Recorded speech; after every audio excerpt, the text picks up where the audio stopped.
Imagine living on a frontier homestead where the nearest town is 40, 60, sometimes 100 miles away. No roads in the modern sense. No daily resupply. Travel measured in days, not minutes. Whatever food you had on hand was what you would live on until the next opportunity to replace it, if that opportunity came at all.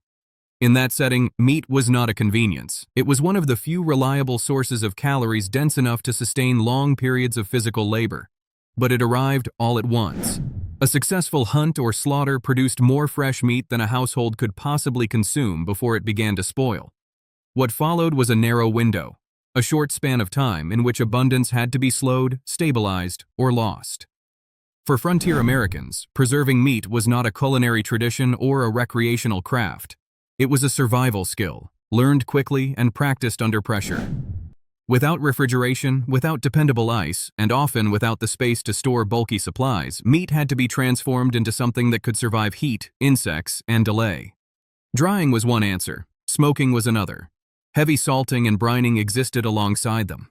These methods appeared across cultures and centuries not because people shared recipes, but because they shared constraints. What matters here is not the technique itself. What matters is the system, why it worked, why it was trusted, and why, under the right conditions, it still works today. To understand that system, you first have to understand the environment it was forced to operate in. The physical limits of frontier life, the size of the homes, the absence of storage, and the constant pressure to make food last longer than the season allowed. Frontier food systems were not born of preference, they were forged by restriction. Most frontier cabins were small by sheer necessity, not by intent. A typical one-room structure, often no larger than a modern bedroom, was thrown up quickly from whatever logs or timber lay at hand. One wall belonged entirely to the fireplace, the cabin's beating heart and only engine. It gave heat, light, cooked every meal, and sometimes preserved what little could be saved. Sleeping platforms or pallets claimed another corner. Everything else fought for the remaining inches: tools, clothing, bedding, and above all, food. There were no pantries, no cool cellars, no dedicated storerooms. Flour sacks, cornmeal, beans, salt, dried apples, and jerked meat all vied for the same precious volume. Meat was often hung overhead from rafters where faint drafts helped dry it and mice were less likely to reach, or pinned along walls where watchful eyes could spot trouble early. Cold storage was a fantasy for most. In northern regions, winter ice might be cut from rivers and buried in sawdust-lined pits, but it seldom lasted past early summer. Across the southern and western frontiers, reliable cold was simply unavailable. For the majority of the year, heat was the enemy that never left. Distance turned every error into catastrophe. The nearest trading post or settlement could lie days or weeks away. Replacement supplies were never guaranteed. Wild game and foraging were seasonal gambles. Winter made both nearly impossible. Preservation had to succeed the first time because second chances rarely came. These pressures favored techniques that were simple, forgiving, and above all, observable. Meat dangling in plain sight could be checked daily for mold or insects. Drying strips could be shifted when rain threatened. Smoke could be fed or starved by eye and nose. These were not hidden, sealed systems that failed in silence. They were open, exposed processes that invited constant human judgment. The methods themselves were shaped by what could not be relied upon. No ice, no steady fuel surplus, no imported jars or crocks, no tolerance for trapped moisture. Preservation had to endure summer heat, repel insects, and slow rot without depending on anything that might vanish with the next storm or failed harvest. To understand frontier meat preservation, we must begin not with knives or spices, but with the narrow, unforgiving limits within which every choice was made. Those limits did not arise in isolation. Many of the people living within them arrived carrying knowledge from older landscapes, methods shaped long before the American frontier existed and brought across the Atlantic by necessity rather than tradition. Frontier America was not populated by blank slates. Many of the people moving westward during the 18th and 19th centuries arrived carrying practical knowledge shaped by older, harsher economies. A large proportion came from rural regions of England, Scotland, Ireland, the German-speaking states of Central Europe, and parts of Scandinavia. These were not urban populations accustomed to regular markets and centralized supply. They were farmers, tenant laborers, smallholders, and tradespeople from places where food preservation was already a matter of seasonal survival. Economically, most arrived with limited capital. Land ownership in Europe had been increasingly concentrated, wages were unstable, and population pressure meant that many families lived close to subsistence. When they crossed the Atlantic, they did not leave behind food systems because they wanted to reinvent themselves. They left because those systems had stopped offering opportunity. What they carried with them instead was knowledge, methods that worked when money was scarce, storage was limited, and failure carried consequences. Settlement patterns reinforced this continuity. Early arrivals clustered first along the eastern seaboard, but land scarcity and rising costs quickly pushed them inland. As new territories opened, families moved into river valleys, forest edges, and grasslands, often establishing homesteads far from towns or established infrastructure. In these places, imported goods were expensive, inconsistent, or unavailable altogether. Survival depended on reproducing familiar systems with unfamiliar materials. The meat preservation practices that emerged on the frontier were therefore not inventions. Drying strips of lean meat, smoking cuts over low fires, and curing with heavy salt or brine were already well established in Europe, Africa, and Asia. These methods crossed oceans because they were portable knowledge. They did not depend on specialized tools, precise measurements, or controlled environments. They depended on air, time, and attention. What changed in America was not the core logic of preservation, but the conditions under which it was applied. Different animals, different climates, and different insect pressures forced adjustment. But the underlying system remained recognizable. Remove moisture, expose meat to air or smoke, inhibit bacterial growth, and create a form of food that could survive delay. Frontier Americans were not experimenting when they preserved meat. They were applying inherited solutions to new constraints. And that continuity helps explain why these methods were trusted so deeply. They had already proven themselves long before the frontier ever existed. Once distance, space, and inheritance are accounted for, the preservation problem narrows quickly. On the frontier, cold was not a tool that could be planned around. It was occasional, seasonal, and unreliable. Winter offered it briefly. Spring erased it. Summer made it unusable. For much of the year, especially beyond the northern tier of settlements, meat preservation had to function in warm conditions without mechanical control. This eliminated entire categories of solutions before they could even be considered. Fresh storage was impossible. Cool rooms were rare. Ice, where it existed at all, required labor to harvest and specialized underground storage to retain. Even then, it melted long before the next killing season. As one historical account of 19th century ice harvesting notes, northern ice houses might hold through early summer in ideal conditions, but in southern and western territories, reliable cold was simply unavailable, forcing settlers to rely on methods that worked against heat rather than depending on its absence.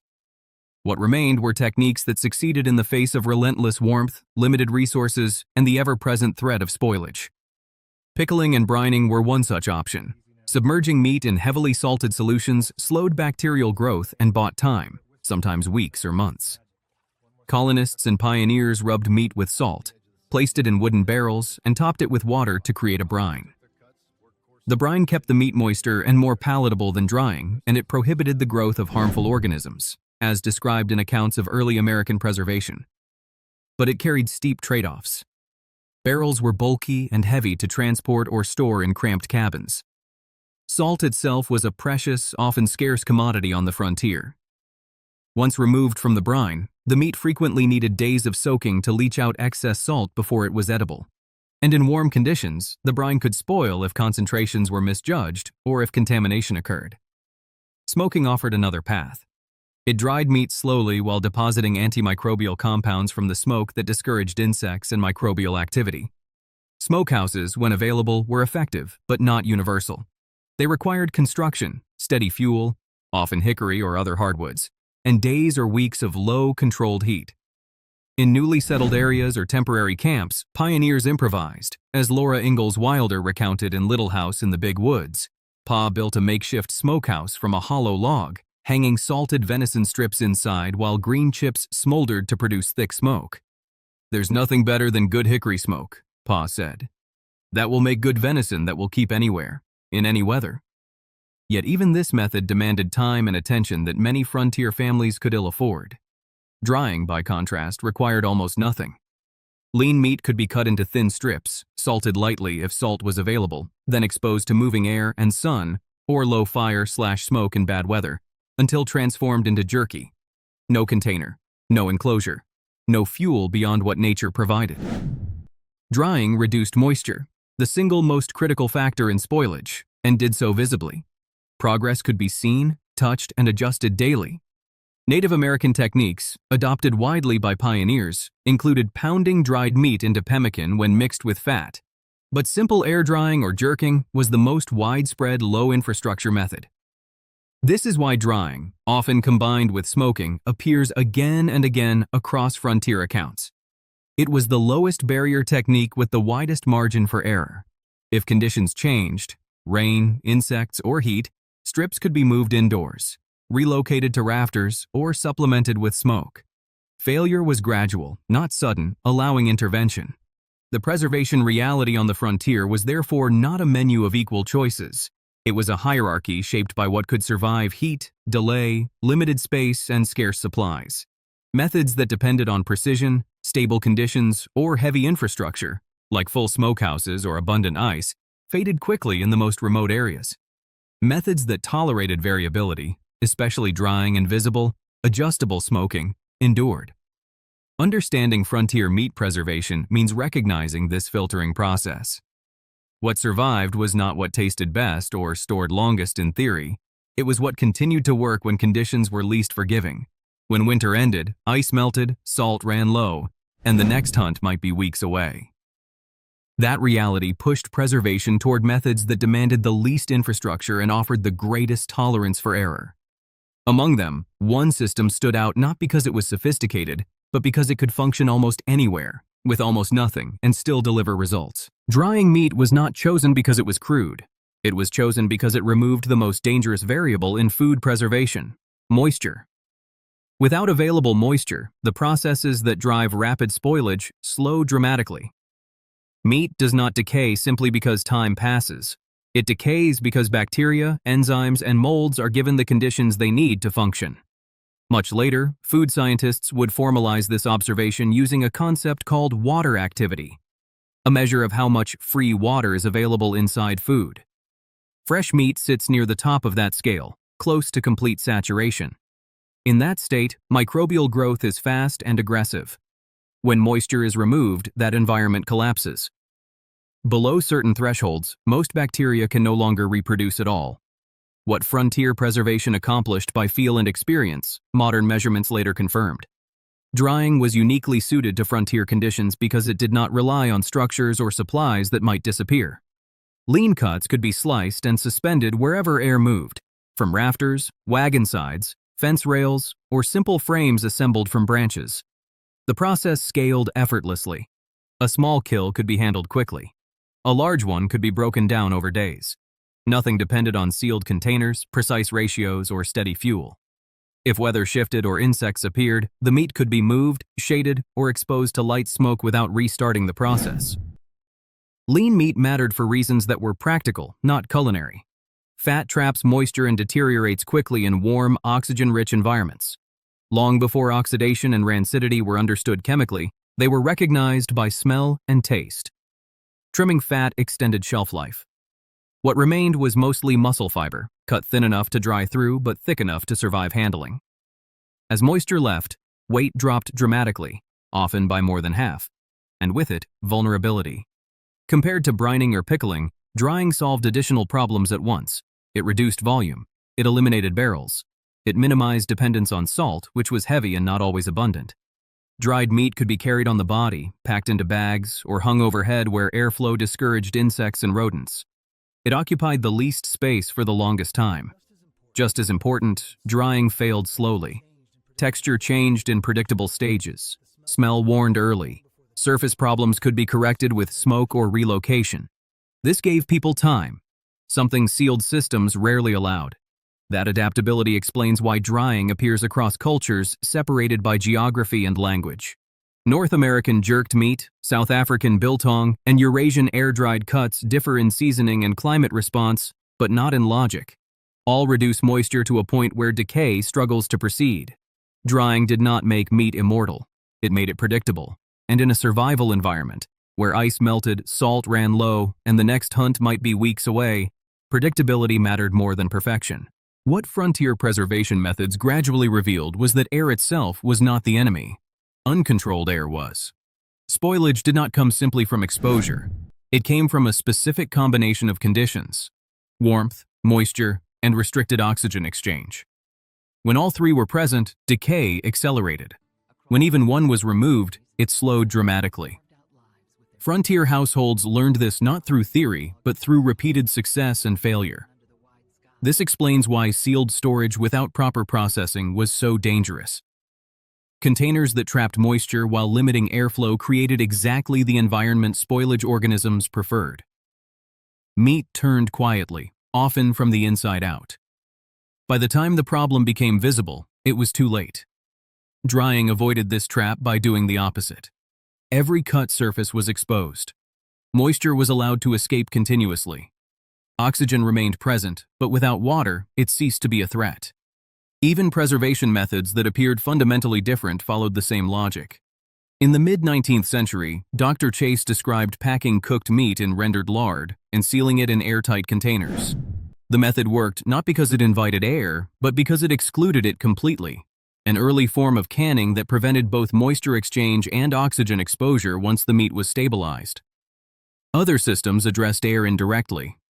Meat packed in finely ground charcoal, a method used by the British Royal Navy on long voyages, survived because charcoal absorbed residual moisture while limiting oxygen contact. Eggs stored in ash, lime, or cornmeal lasted by blocking air exchange through the shell and slowing evaporation. The details differed, but the outcome was the same. Across methods, the pattern repeated: control air and control moisture, and food survives. Drying meat achieved this balance with almost no infrastructure. It did not require total exclusion or perfect sealing. It relied on exposure paired with dryness, a condition that could be maintained visually and adjusted continuously. That is why drying endured. It did not fight the environment. It used it, carefully, within limits that frontier households learned to respect. Preservation on the frontier was never only a chemical problem. It was also a problem of space and of morale. Most frontier households lived in structures where food could not be hidden away. There were no separate storage rooms, no sealed pantries, no basements insulated from daily life. What was preserved had to coexist with the people who preserved it. Meat, grains, tools, clothing, and bedding occupied the same confined volume. Any method that produced rot, dampness, strong odor, or sudden failure was incompatible with that reality. This is why visibility mattered. Dried meat hanging overhead was not only efficient use of space, it was psychological reinforcement. Each strip represented time gained, days or weeks of food made visible and countable. Scarcity, instead of being abstract, became measurable. Loss could be seen early. Success was tangible. Preservation methods that worked silently behind sealed walls offered no such reassurance. Small houses amplified this effect. With walls already claimed by hearths and sleeping areas, storage moved upward. Rafters, beams, hooks, and lines became natural extensions of the food system. Meat, onions, garlic, herbs, and cheeses shared the air with the people who lived beneath them. Drying aligned naturally with this architecture. It required height, airflow, and separation, all of which were already present. Equally important was flexibility. Dried meat did not demand immediate use. It could be eaten as is in small amounts, shaved into stews, soaked and rehydrated, or stretched across meals. It did not require fuel at the moment of consumption. It traveled well. It could be carried on the body, packed loosely in bags, or stacked in wagons without fear of sudden spoilage. That adaptability made dried meat central not just to homesteads, but to movement. Hunters, trappers, migrants, and overland travelers relied on it because it fit into motion as easily as it fit into small homes. It tolerated delay. It tolerated interruption. It tolerated uncertainty. In a world where space was limited and failure was costly, preservation methods had to support daily life rather than complicate it. Drying did exactly that, not only by stabilizing food, but by making survival visible, manageable, and psychologically sustainable.